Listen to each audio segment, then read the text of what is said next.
Okay, how are we doing now? Can we see? Close the flash for the time being. Can you see us? Okay, Yeah. we see. And we still here, see Dr. Kinney. Can we please go to Dr. Sharma's lab? move this one a little bit up. Okay, here we are. Okay, Okay. Dr. Sharma. Beautiful. All right. So far, you have seen the three rotational atherectomy, very complex cases. And let's go to our case number 4. And let's see the slide of case number 4. 4. Good. This is a patient, 76-year-old, had a 3-vessel disease, outside very extensive calcific multi-vessel, which I show you here on the angiogram, good LV. You see the calcium score 2100. And rest of the LDL, creatinine, CRP, you see that we do every case. We are starting the LP little a now, sending routinely, although it will take some time. But all these shown as Roxana suggested, we should be showing all this inflammatory parameters in all these patients. And this is here. And this case was so calcific. I did the right coronary a few weeks ago, which required 4 stents. And then we'll come to the LAD.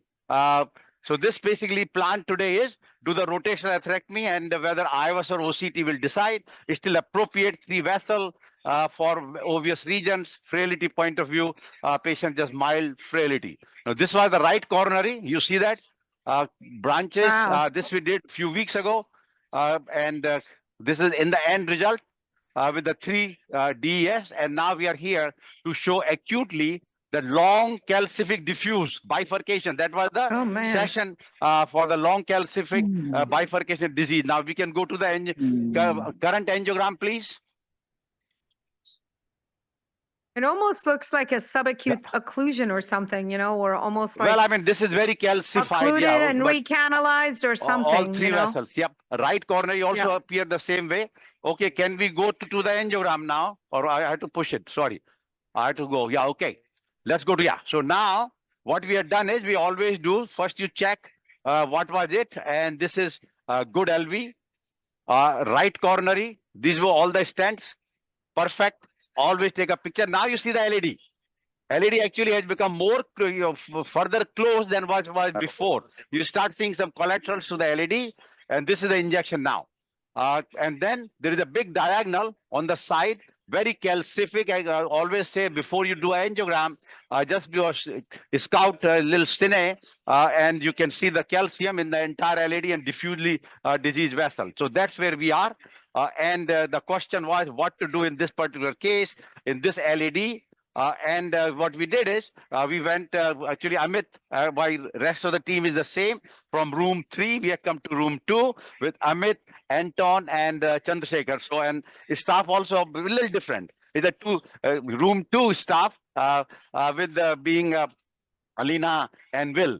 And the fellow, we talked about CVT, Asif, and Hakim, and imaging guys, Kiski going every room to room. So we felt this is a good case. Let's see, should do a long atherectomy, a rotational atherectomy. So this is, you tell Amit, how did you cross and what you did so far? So given the calcium, we went ahead with our filter wire and the Corsair catheter, thinking that we may need to drill through the calcium. And the filter actually crossed it. So it looks like there was a micro channel. And we were able to deliver the Corsair distally. And then we exchanged to the... Okay. So now question comes. Let's take the vote.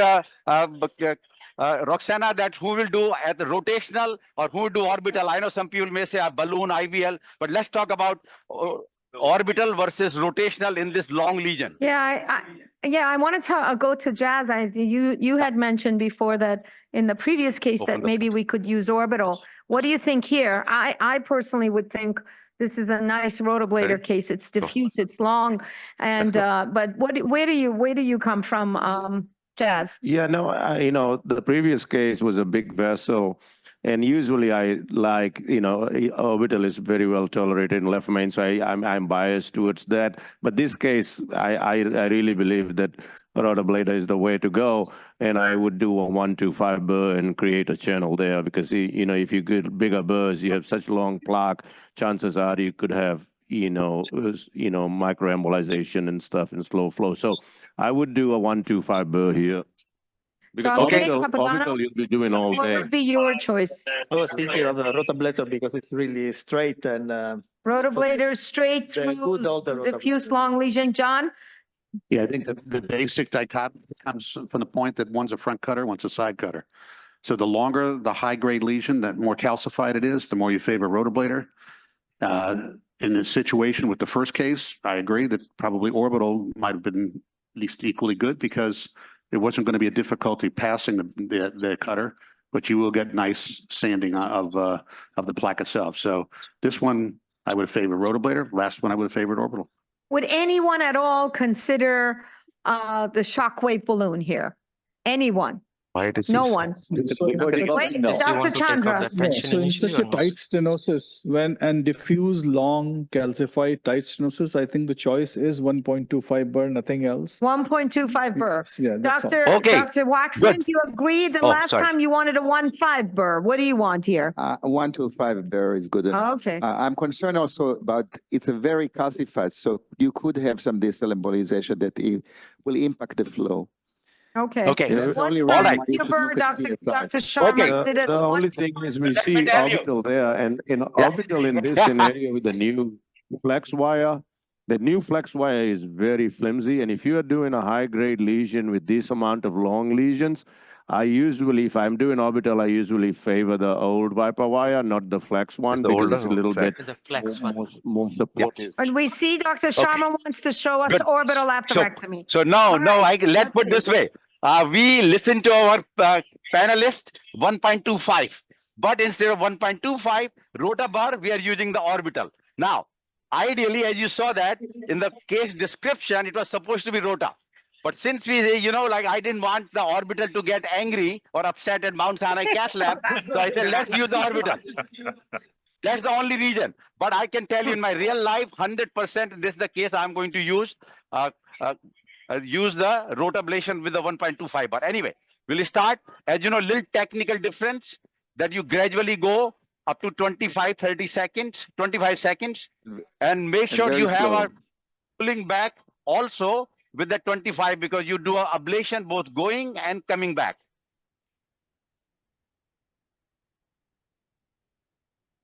So the I nice think thing there's the- about CSI that you can go and ablate on the way in and on the way out. I think just to reemphasize the point that Jazz was going after is the fact that if you push too hard with orbital and it will cause the wire to literally flex, even though that's its name. It sounds like that's what it should do. Yeah. And that spinning around that flex portion leads to stress and metal fatigue, which can lead to the wire fracturing. So to do these kind of lesions, very patient, don't put too much forward pressure on it, let it cut itself through there. But don't get to the point where when you get stuck and you can't get through that you push to the point of fracturing the wire. Yep. And then, this you is know, a- we so- had a yeah. live case with orbital in a very tortuous area, and they were leaning on it a little bit more, and they broke off the crown inside the artery. So it's very important. This is like Dr. Sharma is showing. This is as patient as a procedure. Play music, relax, and don't get impatient, because if you Yeah, get so- impatient, you have a problem here. So Dr. Sharma, please walk us through your technique. Yeah, with no, the but basically orbital- 1 millimeter orbital. per second. So we are going, rotablation is a forward and backward packing motion for whatever, for 20 seconds here up to 25 seconds going forward with the plan that when you come back, also come slow because you are ablating coming back. So this is what we are doing here and we're making some progress. It's a long lesion, you see there? And key the 25 seconds, the machine is going to stop. So you have to have that in that you are going that much forward and backward, that 25 seconds will be the time for it to take a full area, traverse the complete area. Like a slow erasing motion rather Yeah. than the packing motion we saw with the rotablator. So it's a great technique. Okay, we are just about there now. And this one will complete. And there is a diagonal, so there's a 7 French guide with FCL VL. VL. It's a 7 French VL Mark 1. Those are the guide which we use. And then when you go to the second area, distal, you don't have to go the same slow. You can go up to there a little fast and then continue. We finish the area. So we need to go a little further again. Okay. Dyna assist. Glide assist we do. We need to go a little distal, no? Okay, yeah. Takes. Yeah, good. See that this is called glide assist, which can we see the from the top camera? Guys, can we show this? That there will be a blinking light on this. The camera adjustment a little bit. Yeah, this is the glide assist mode. If you say that we are blinking here, that you can advance. It is like a dyna glide of the rotablation. It helps you to advance, and we have advanced the wire as well. So actually, advance the bird. Wire will go a little further. Ready? Yeah. And the speed is important here. I mean, we are 80,000 RPMs. There's a button and there's 120. I don't remember using 120. Whenever you use 120, the complication rate is very high in coronary arteries. So 80 does the job, and engineering wise, actually 80 with this technique actually gets more debulking than even 120. So I would stay away from high speed in coronary, especially this kind of lesion. I see some T-wave inversions there on your EKG. Which we a little ST elevations also. More acute. Yeah. Blood pressure is good. But So I far, feel like the patient has had enough a little bit, and now maybe you can taking just out. get So some actually, nitrates or something. Yeah. There was some spasm, I think. Yeah. Well, it's not surprising. No, there's a lot of embolization. calcium Little present. embo. Yeah. Good. So no, we expect this. Remember, this is the case whether you do rota or orbital, you'll have a lot of debris downstream. So not expected. So question is 120 speed. To me, they should take away. Abbott now has the control of this orbital. They have taken over. To me, 120 should be removed. You don't need 120. Most of the trouble happens with a 120. So we never use 120. And remember, there was a micro crown. You know what the speed on the micro crown was? 40 and 80. It was 40,000. To me, I think 80 is good, but definitely 120 is the one where trouble happens and should not be used. And I just pointed out, we never use 120. Good. So now there's a lot of spasm, which is not uncommon, but we start now our dilatation. And I know a lot of people saying we are doing little atypical things in this room.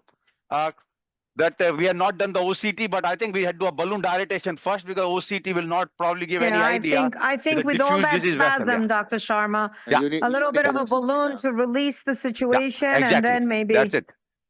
Then maybe something. Also, when you have EKG changes and your flow is a little bit compromised with orbital, a lot of time it is due to plaque disruption and stuff. So, instead of staying there and freaking out and giving vasodilators, it's very important to do angioplasty following it, and then flow usually becomes normal after that. Just to do a little bit of balloon angioplasty now.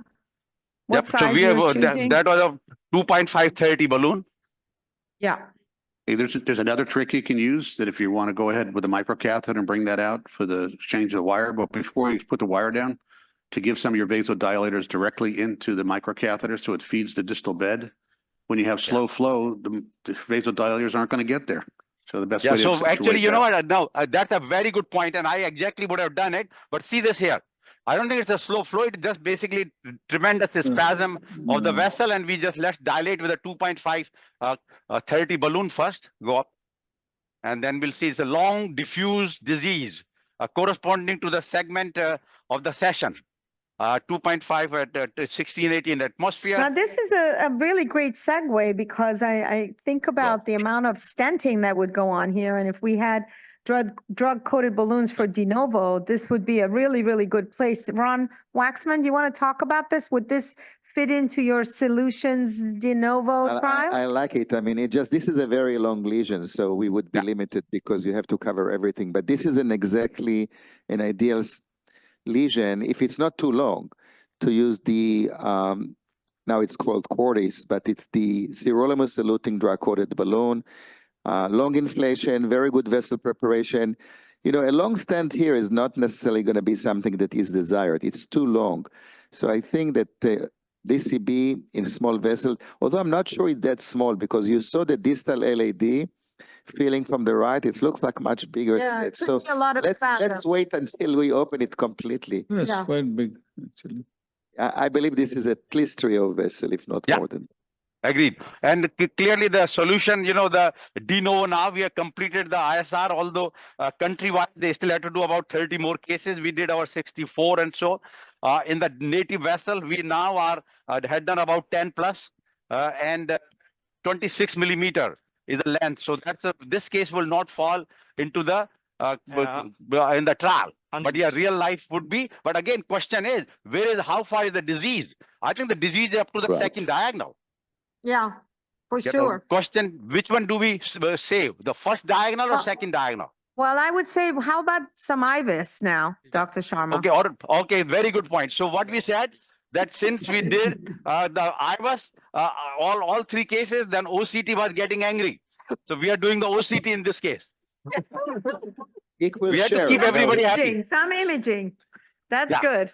Yeah, no, we remember case announcement as you were part of Roxana. We said all 10 cases will get atherectomy, all 10 cases will get imaging. But now only question was lot of rotablation and not enough OA. So we did the OA case, and now we are ready to do the OCT. And maybe we'll need some experts here to interpret it. What we'll see on the OCT now. Let's see. Okay.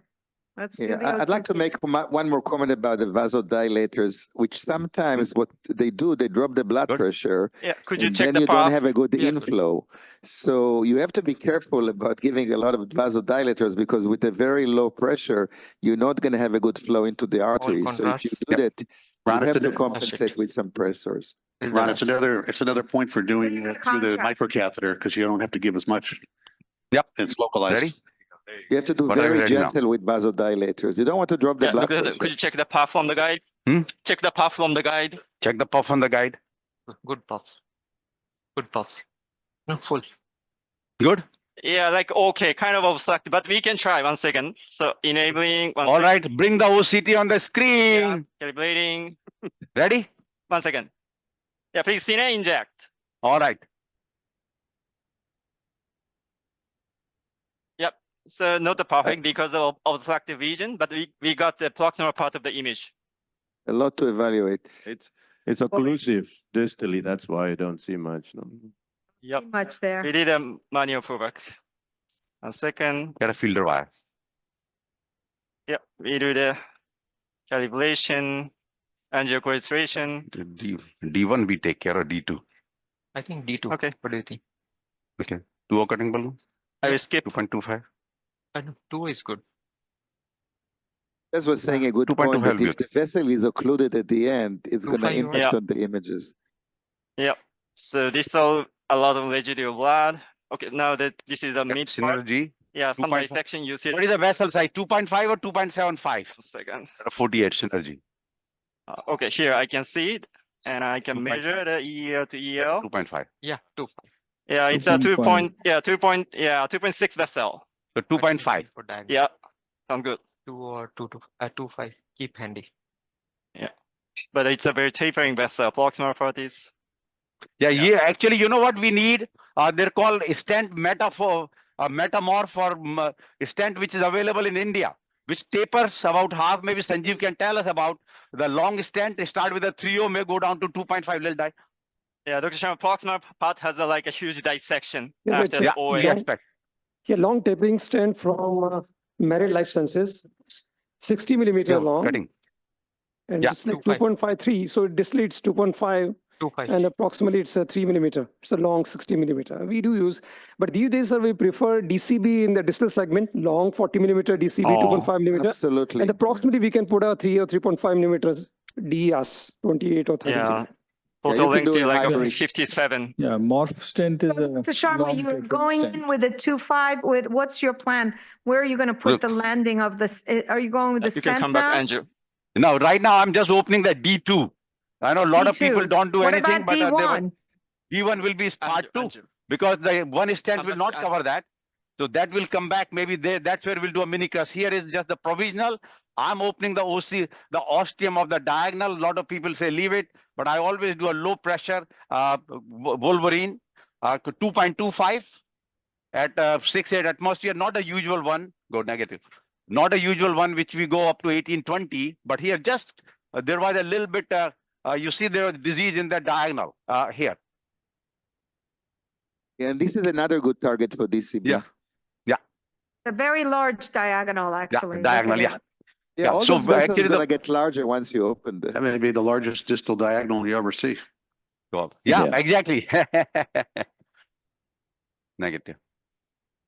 Okay, let's get the stent. And what we can do, and that's where our plan is, that the first diagonal, I think this one we have to put the stent in the proximal LAD and that D1. You see that? What if we there, rather than doing a mini crush, we put another stent in the diagonal and in the main LED and do a drug coated balloon of the diagonal. Although it's not under the trial, we know the cost wise is the issue, but I think this is a case where rather than putting the multiple stents might help just using the.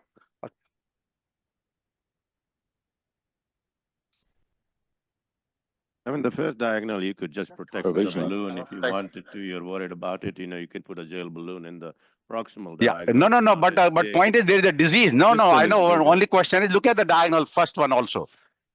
So there is a disease. Either we leave it or we put just to protect. Or do a. I think this is a kind of case which the current our native vessel trial they allow us to just do the side branch also. This is a good case from that point of view, but not in the real life. So agent is available, although now it should be for ISR, but doesn't matter. It's not being reimbursed anyway. So whether you use ISR or non-ISR, it's okay. 548. Yeah, it just add to the price of the procedure, but this procedure is expensive anyway. So it's a complex PCI, so you have a high DRG. Yep. Good. Go up. So tell us what. This is a 2.5. It's a 2.548 synergy. Synergy. Okay. Yeah, proximal better side is like 3.5 vessel. And I think you can probably extend it expand it more proximally later. Yeah. Oh yeah, definitely. Yeah. Balloon. And not only that, there we had to put up maybe 3 or 3.3 or definitely to atmosphere, which is I in call that it a proximal area. You'll massage. put 3, but you probably need to open it. The same balloon what we are going to do now, and always the teaching in the overlapping that you open the funnel of the proximal portion. Yeah. Here. There go. Here you can go higher. 20. 20. 22. It looks like if you will stand the proximal LAD, you'll have a larger vessel. Yeah. I think he's going to go with the 3.0 now for the Prox, I think, or 2.75 at least. No, 3.0. We'll definitely 3.0, but I think we'll, Maybe a 3.5. No, what was the LED proximally, guys? The ER is 3.5. 3.5. Okay. This is a nice way to maximizing. This is a nice way to maximize your stent delivery balloon by allowing you to essentially do a post-dilatation at a higher pressure, and so that the proximal edge doesn't interfere with the delivery of the second stent. Yeah. So if strategy wise, let's complete what we are going to look at the LED looking beautiful. The second diagonal looking fantastic. So our goal here will be just put a little more modification of the proximal LED, put a stent across. And I think I agree with the Jazz, maybe leave the first diagonal alone and come out with a stent in the proximal LED. If you're okay, will you can balloon finish that first diagonal like you did the second? No, that one I'll leave it. No, because remember for second diagonal is an ostial lesion. There is no ostial lesion here, a little further down. So I'll leave that alone with the wire only. Or some people will leave a balloon, but I think wire only here. And if everybody is happy, they can go to our room 3, making a third case. So they should be done in next 10 minutes. So we are up to date on the timings. Yeah, okay, that's great. And you'll show us the final results. Okay, we want to see these final results. Sure. Okay, thank you. Beautiful. Let's go to Dr. Kinney. Beautiful work.